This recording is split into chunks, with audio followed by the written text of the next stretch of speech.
Hello, everybody. Welcome to another Astro weather video. I have taken so many notes for this one. I feel like there were so many important things to address. So just bear with me. Before I get into anything super specific, I just want to say that a really big theme for this whole week is we have a lot of planets in fixed signs. So at the beginning of the week, we're going to have Sun and Mars in Scorpio. And then later in the week, we're going to have Mars, Mercury, and Sun in Scorpio. So that's a stellium. It's 3 planets. We have 2 planets in Aquarius, which are Saturn and Jupiter, and then Uranus is in Taurus. So that's a lot of fixed energy compared to what we've had in the sky lately. What does that mean?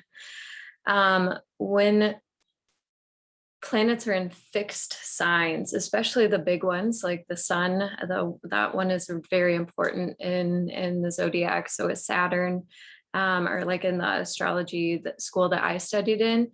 To have this much fixed energy creates this stubbornness, definitely.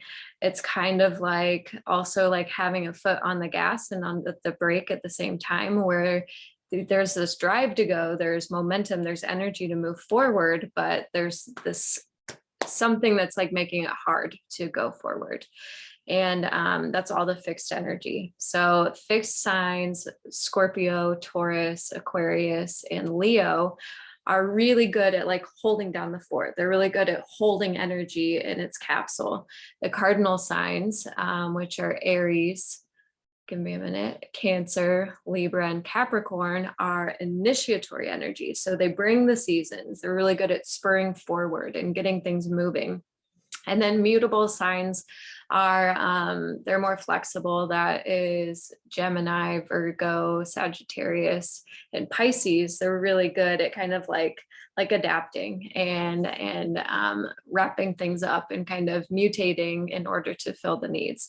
So we have a lot of fixed energy. We have a lot of stubbornness. We have a lot of that around us right now. So it'd be like trying to drive with the emergency brake on, or something like that, where like you want to go, but something is just preventing you from going. Something that is really important when there's a lot of fixed energy is to stay in your lane. So be aware of the work that you have to do, be aware of your intention and your goals, and kind of just stay within those lines. It's not a good time to try to convince other people to change their mind. It's not a good time to try to convince other people to see your point of view. And we don't need to. Right? Even within families or within close relationships, people living together, cohabitating, we don't always need to see everyone's point of view. That's okay. So just focus on your work, focus on what you're doing, focus on what you want to make, what you want to create, and what you want to change. Because when there's this much fixed energy around us, change can be really tricky.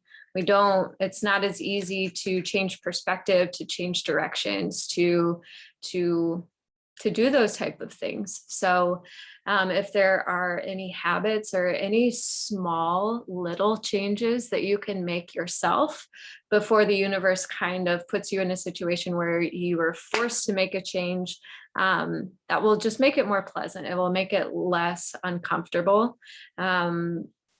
So yeah, just know that going into this whole week, we have fixed energy every day. It might even be for the next week. I know that the energy lightens up towards the end of the month, on the 22nd, when the sun goes into Sagittarius. So there is a light at the end of the tunnel. The beautiful thing about astrology, and by observing these natural patterns, we can see that there is a time for everything. The universe is perfect. God is perfect, whatever, however you like to think of it. There's a time and a season and a place for everything. There's a time for having fun. There's a time for being in love and being romantic. There's a time to do your work. There's a time to rest and cry. And right now, the time is just to focus on your own lane, to focus on your own stuff, to build from your own foundation, and give other people that are around you room to do the same. You would want them to do the same for you. It would be really annoying if everyone was trying to convince you to see their perspective all the time. So offer others, kind of lead by example, and just keeping your nose to your own grindstone and moving. So with that being said, it is going to be a little bit of a tricky week. We have a new moon this week, and we'll get into everything. So today, Tuesday the 2nd, and also Wednesday the 3rd, we've got the sun in Scorpio, we've got the moon in Libra. So this is essentially head and heart. We know air. Libra is an air sign that is deeply integrated with intellect, with like it's heady, it's fast, it's air. It's kind of like lightning. It strikes and spreads across the sky, and that's kind of how air energy feels to me. So that's in our emotional body. And then Scorpio is that watery, super deep, super intense sign. So what do we do when we have these two, water and air, that don't really seem to go together? Air is kind of like the wind that blows over the surface of the water. It doesn't go very deep down. It stays up kind of superficial. Yeah, it'll create little ripples, little waves, but it doesn't really create much difference under the depths. And water then is that more deep feeling, emotional, intuitive, like going past superficial and digging into the topics that maybe make us feel vulnerable or uncomfortable. So something that would be really good for you to do today to bring a connection between those two energies, between the head and the heart, would be to journal, to get what is in your heart and what is in your head out onto paper. If that doesn't work for you, if journaling you don't like, give it a try anyway. But also, verbalizing, talking about your feelings is another good way to connect head and heart. And that's what's available to us on Tuesday and Wednesday with the watery sun sign and the airy moon sign. So Thursday and Friday, then we have new moon. The sun is in Scorpio and the moon is in Scorpio. So we won't be able to see very much light in the sky on these days. When we have a new moon in Scorpio, there are some opportunities and there are some challenges. And opportunities that arise from moon in Scorpio are embracing your vulnerability, and also accepting responsibility. Some of the challenges that may arise are to embrace sudden change. Again, we're coming back into that fixed theme, that stubborn energy.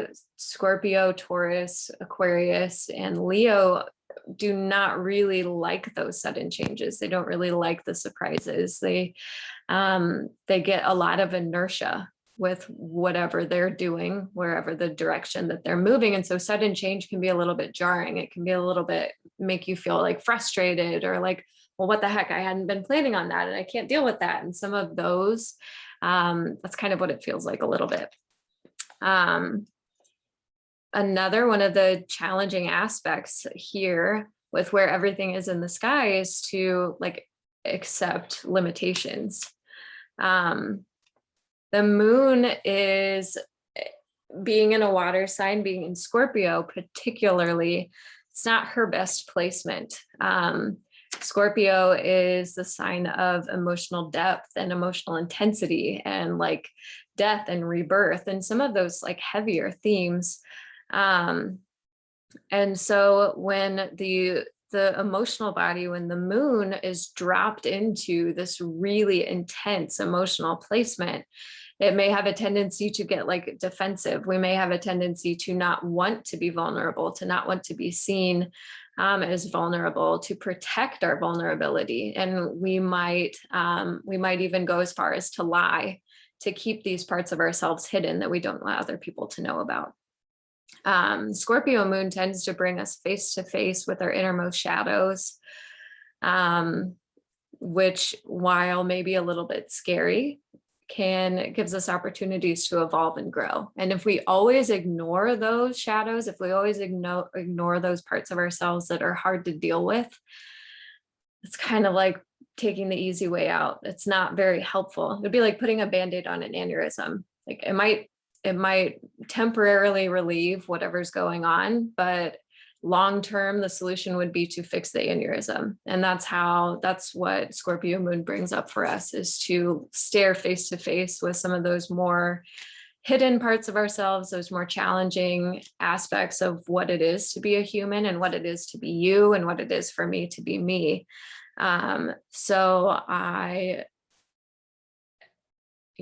hope that we all have courage to sit with those parts of ourselves that may scare us, that may make us feel uncomfortable, and to just trust that this time will pass. These planets will move, the days will go on, and it's okay to feel a little bit uncomfortable while we're meeting ourselves. Scorpio as a sign carries themes of survival, of crisis, metamorphosis, and power. So some really important questions to ask yourself and to reflect on, maybe journal about, maybe have discussions with your close people. What do you need to change? What are you willing to fight for? Where do you feel most vulnerable? And how can you open up to being okay with that vulnerability? It's really important to know that vulnerability is the truest form of strength. When you can recognize what it is that makes you feel afraid, that makes you feel scared, that makes you feel whatever, and to sit with that and not run away from it, not mask it up. That is like the truest sign of strength, when you can do that. We will have to overcome this fixed energy. We will have to kind of work with the desire to like hold on, to hold down the fort, to hold everything in its place, to tighten our grip so things don't slip away from us. We'll want to fight, and we'll want to like resist that change. We'll want to resist the death is really what it is. Things dying, things changing. When parts of ourselves die, a new part of ourselves can emerge. And human nature, human instinct, I think, is to hold on to what we know, because for our brains, that's the safest option. When we're in a place where we know all the outcomes, we know what to expect, we know what we can predict, then our brain is more comfortable. When we're in a place of not really being sure of what's going to come next or how things are going to be or feel, our brain wants to resolve that problem as quickly as possible. The brain always views the unknown as a problem that needs to be solved, when in reality, that's the bridge between the current you and the new you. So it's going to be important. It's going to be really easy to talk about surrendering over to the process, whatever it is for you. But all of us will have this urge to like hold on to things as they are and try to keep them the same. It's important to remember that in our seemingly weakest moments, we are at our most powerful, because we're vulnerable. We're not hiding. So if you are met with some emotional intensity, if you're met with some difficulty, some internal chaos, just remind yourself that in our seemingly weakest moments is when we are the most powerful. The crisis point is where we transform. And the story of the Phoenix is always associated with Scorpio.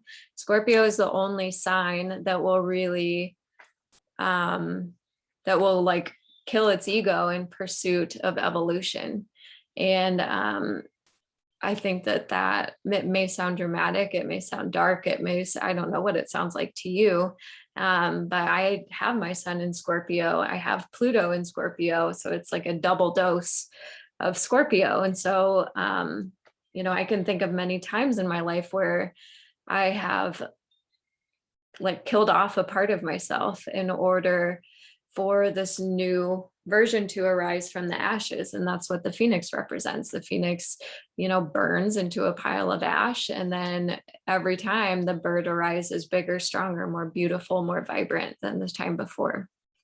So with this new moon, let's think about that. Let's think about the old structures, the old parts of ourselves that we can let go of or burn all the way down to the ground, and then build anew from there. The way that Mercury and Pluto are in relationship to each other during this moon also, we have this really big opportunity to completely transform our thinking. We have this, can go one of two ways. We can completely transform our thinking. We can completely evaluate our belief systems and our thought structure and why do I think these things? Or we can become completely lost in pointless obsession. And a lot of times that obsession will come from wanting to keep things the way that they were or the way that they are. I'm going to turn on a light because I think it's getting a little bit dark in here. There we go. So let's see where we were.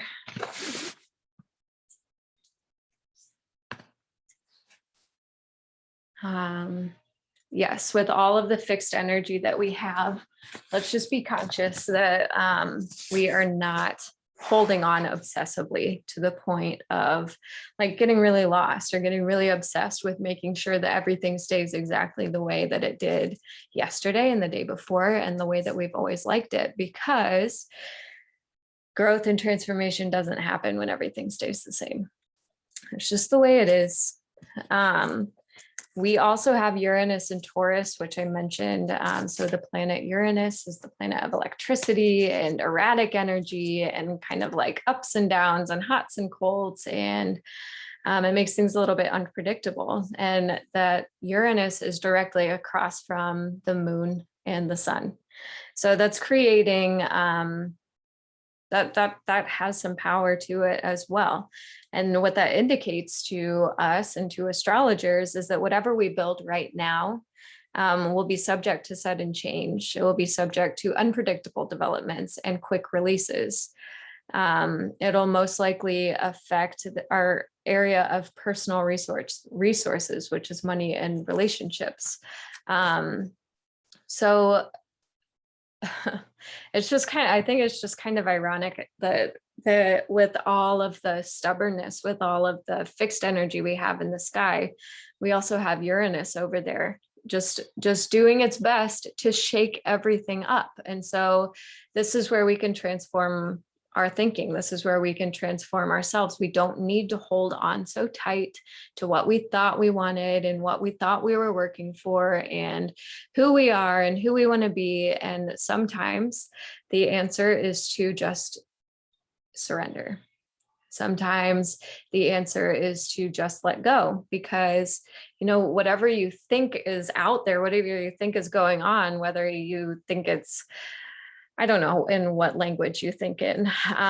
But for me, I think, you know, the universe, and I think God. And I think when we ask for things and when we pray for things, we plant these little seeds and we don't know what it's going to look like when it blooms. So right now, with the way everything is in the sky, with Uranus and Taurus and Mercury square Pluto and all the planets in fixed signs, we really, really, really need to embrace the surrender. And especially with this new moon, we need to embrace the surrender.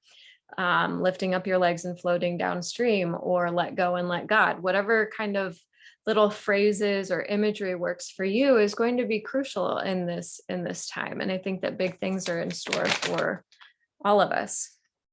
When we find ourselves in struggle for survival, or when we find ourselves in struggle, the tendency is to hold on even more tightly. We don't want to let go, because if we let go, we might fall all the way down.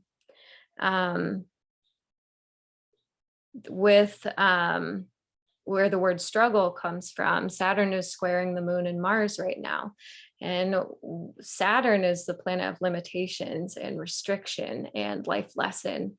And so this represents that there are limitations that we simply are going to have to accept.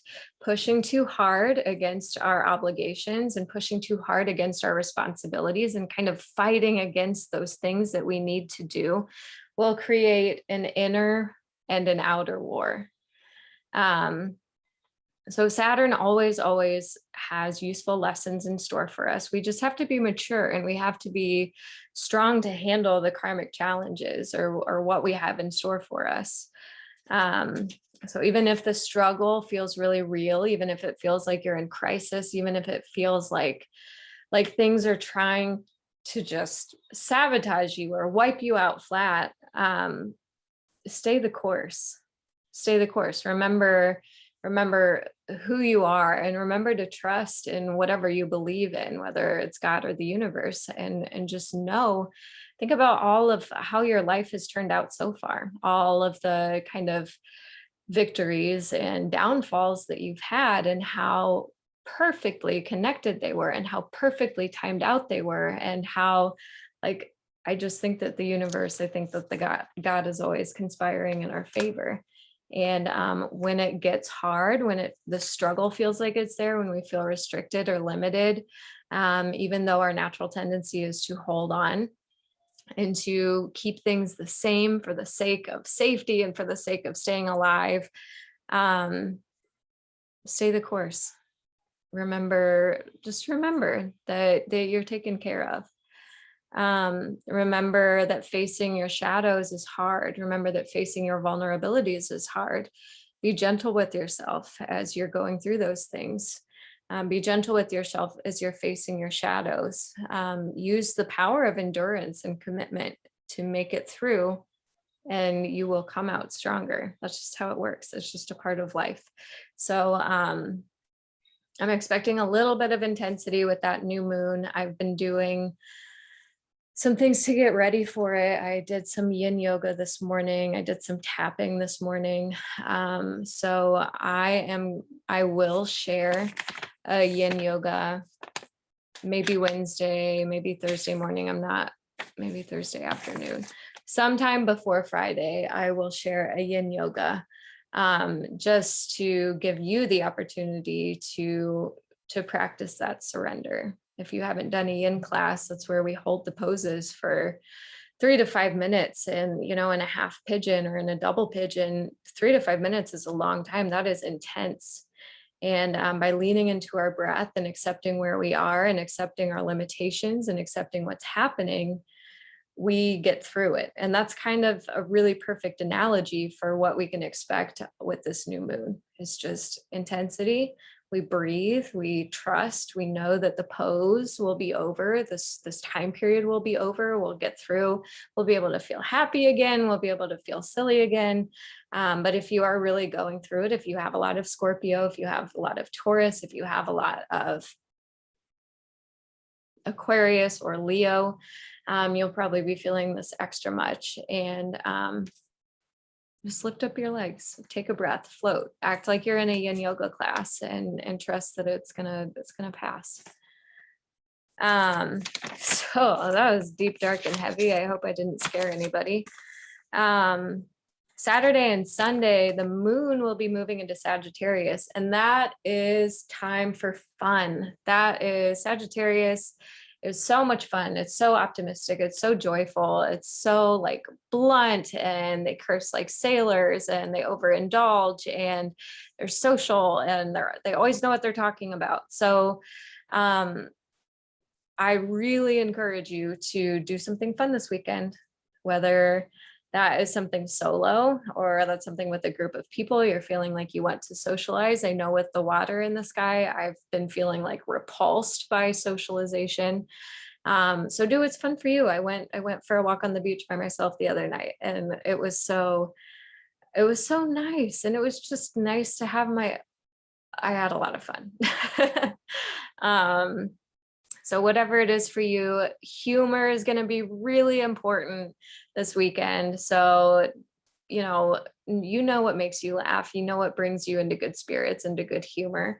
So carve out some time to do those things this weekend. Have an adventure, do something that makes you feel joyful. Because even though there is opportunity for a little bit more of that lighthearted fun, there's a lot of planets in water. We haven't had this much water in the sky in a long time. So to have a stellium in Scorpio, it makes those Scorpio themes so much bigger. Those emotional intensity, death, rebirth, some of those like more watery topics. We will have those on Saturday and Sunday. So capitalize on that moon in Sagittarius to bring in some humor, to bring in some adventure. Maybe go to a park you've never gone to, get yourself outside, maybe do something that's engaging, like might make you sweat. I know in Fort Wayne, there's some really fun, you know what you should do if you're in Fort Wayne is go to the special ops place. It's like an arcade on Coliseum, and they have bow and arrow tag. And so you can run around like Sagittarius firing your arrows. They have little like marshmallows instead of actual arrows. So you can shoot them at your kids. You can shoot them at your significant other. You run around, build up a sweat, laugh, and have some fun. That is your homework assignment. If you can't go do that, go do something else that will be fun, that will get your blood moving, that will make you laugh, and just appreciate all of the high points in life, because right now it's just a little bit of a heavier time. It's a little bit of a deeper time. And like I said, there's nothing wrong with that. We need to have the full spectrum of everything in order to be well-rounded humans. So the more watery energy, the more emotional energy, the more stubborn energy that we have right now is okay. It's not something we should fight against. Rather embrace it and just know that it's just the season that we're in. On Monday and Tuesday next week, we'll have the sun in Scorpio and the moon in Capricorn. So there's really strong earth and water vibes to start off the week. The sun, Mars, Mercury, and Neptune are all in water. That is, sun is your personality. Mars is your drive. Mercury is how you think. And Neptune is like the spiritual side of you. They're all in water. So it's all kind of emotional in your personality, emotional in your masculine energy, emotional in your thought process. And then we have Venus, Moon, Pluto, and Uranus all in Earth. So that is 8 out of the 10 planets in water and Earth signs. It's a really big contrast to all the air that we had for the past couple weeks. So this will feel a little bit more muddy. It'll feel a little bit more thick or sticky. When there's a lot of air, everything can kind of scatter around. Remember the lightning, it strikes, it spreads out across the sky.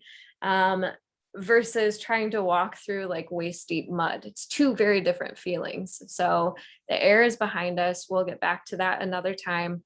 And right now the earth and the water is what we need, and it's what we have. So something worth noting is that Venus has moved from Sagittarius into Capricorn. Venus is the planet of love and desire and beauty and money and self-worth and self-values. So when it was in Sagittarius, it was very optimistic and it was indulgent and it was like all loving and all knowing and like lucky and just like, yes, it was fun. Now that Venus is in Capricorn, so the planet of love and desire and money and values is in an earth sign, and it's in a strong earth sign. It's in Capricorn. So that will kind of shift the energy, or romantic energy, our money, our values, so the beauty and art and harmony will move into a more grounded and serious and logical energy in all areas related to love, romance, money, relationships, self-worth, values, beauty, and harmony.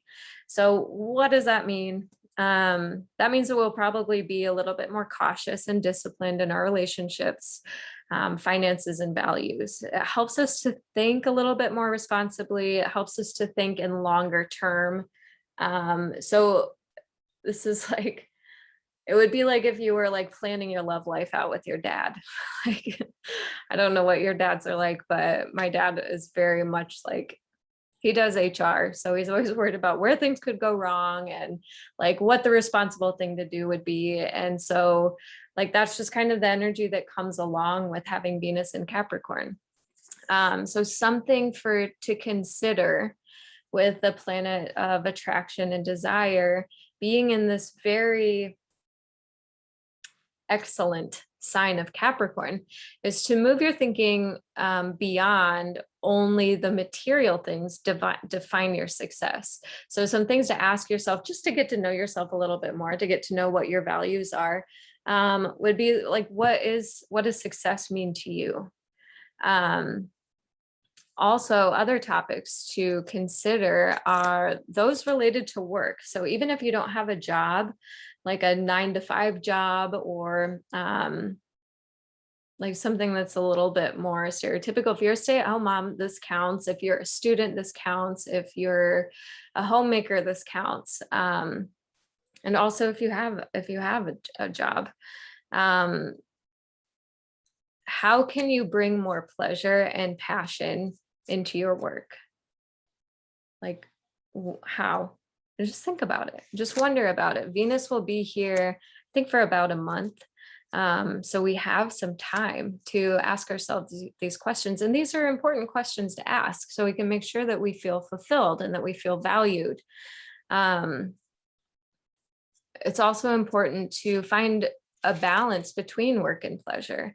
When Venus is in Capricorn, we'll feel a little bit more driven to do those work things. We'll feel a little bit more serious, a little bit more practical, a little bit more grounded. It's like having your dad on your shoulder in your relationship. Capricorn is all about work. It's all about excellence and standards and meeting the deadlines, and it wants the material possessions to show that they are successful. So when it comes to your work, whether someone's giving you a paycheck or not, ask yourself, do you feel valued? Is this work fulfilling your needs? What are your needs? Like, how could you make yourself feel better? How could you make yourself feel more taken care of in whatever it is you're doing? Does your work bring you pleasure? And if not, how can you make sure to bring more pleasure into your daily life? We are not here to be slaves. I really don't think so. Maybe that you disagree with that. But I think if you, I don't know. I think that we're here to take care of the things that need to be taken care of. I think we're here to grow. I think we're here to learn and to evolve. But I also think that we're here to enjoy our time. And I think that we're here to make valuable contributions. And so I think that exploring some of these topics of, am I fulfilled? Am I enjoying my days? Am I being taken care of? I think that, am I valued? I think that these things are really, really worth exploring. So good luck with the week. I wish luck on all of us. I hope that you can lift up your legs and find space to surrender through all of the stuckness and all of the stubbornness and everything that's kind of moving around the heavens that's creating all of the energy that's around us. So if you have any questions, let me know, and I hope you have a great week.